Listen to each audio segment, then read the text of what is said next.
हरे कृष्ण। कई लोग एक सवाल पूछते हैं कि भगवान की मर्जी के बगैर पत्ता भी नहीं हिलता, तो फिर इंसान जो पाप करता है तो वो भगवान ही करवाते हैं। जो कुछ हो रहा है ईश्वर की मर्जी से हो रहा है और ईश्वर ही संसार को चला रहे हैं, परमात्मा इस संसार को चला रहा है, तो भगवान की मर्जी के बगैर पत्ता नहीं हिलता। तो इसका मतलब जो कुछ भी हो रहा है वो ईश्वर की मर्जी से हो रहा है। इसका मतलब जो लोग प्रश्न पूछते हैं हम जो पाप करवाते वो तो हमको भगवान करवाता। अरे भगवान क्यों पाप करवाएंगे?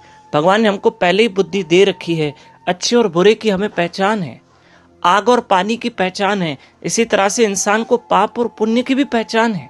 भगवान ने हमको बुद्धि दे रखी है। कर्म करने में हम स्वतंत्र हैं, लेकिन याद रखना हमें भगवान ने अच्छे कर्म के लिए भेजा है। मुझे एक बात बताइए, हमारा बच्चा स्कूल जाता है, हमने पढ़ने के लिए भेजा है या शरारत के लिए भेजा है? हमने तो उसको अच्छे काम के लिए भेजा कि जाओ स्कूल में पढ़ाई करो, लेकिन अगर वहां बच्चा शरारत कर रहा है तो मतलब उस बच्चे की गलती है।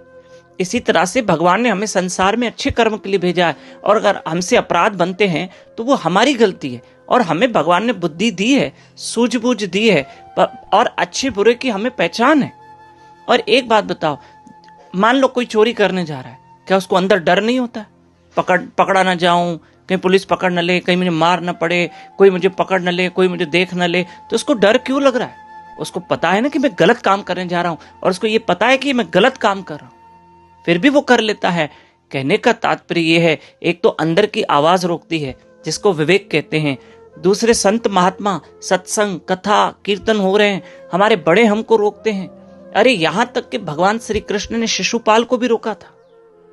जब शिशुपाल ने भगवान को भरी सभा में 100 अपशब्द कहे थे, तो भगवान ने पहले ही अपशब्द पे शिशुपाल को रोका। देखो, वो शिशुपाल मत करना, रोका। चाहे तो भगवान कृष्ण पहली शिशुपाल ने भगवान को 100 अपमानित शब्द बोले हैं।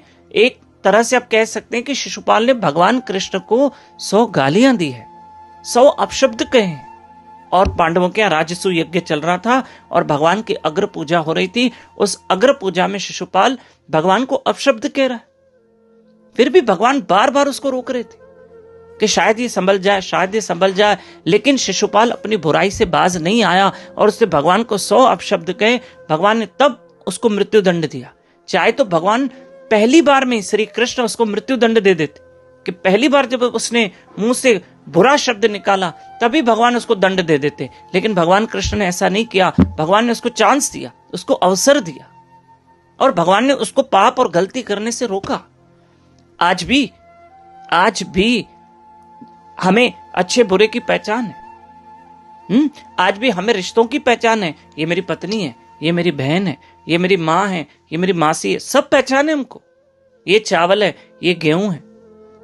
अरे ये देखो, ये सब्जी खराब हो गई है, पहचान है ना हमें। नहीं, ये सब्जी अच्छी पड़ी है, खा सकते हैं। हमें अच्छे बुरे की पहचान है ना। क्या सही है, क्या गलत है, सब पहचान है हमको। हमें पाप और पुण्य की भी पहचान है। और याद रखना, भगवान किसी से पाप नहीं करवाता। भगवान क्यों किसी से अपराध करवाएगा? भगवान ने तो हमको अच्छे कर्म करने के लिए भेजा कि जाओ अच्छे कर्म करो। लेकिन अगर बच्चा स्कूल में पढ़ाई ना करके शरारत करे तो वो बच्चे की गलती है।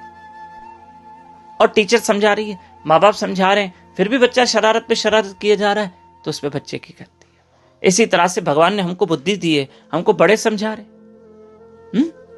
हमें गुरुजन समझा रहे हैं, साधु संत महात्मा हैं, सत्संग है, और अंदर की विवेक की आवाज हमको कह रही रुक जाओ, पर हम किसी की ना सुने तो हम गलती कर बैठते हैं। और फिर हम भगवान को क्यों दोष दें? ये हमारा दोष है। हरे कृष्ण।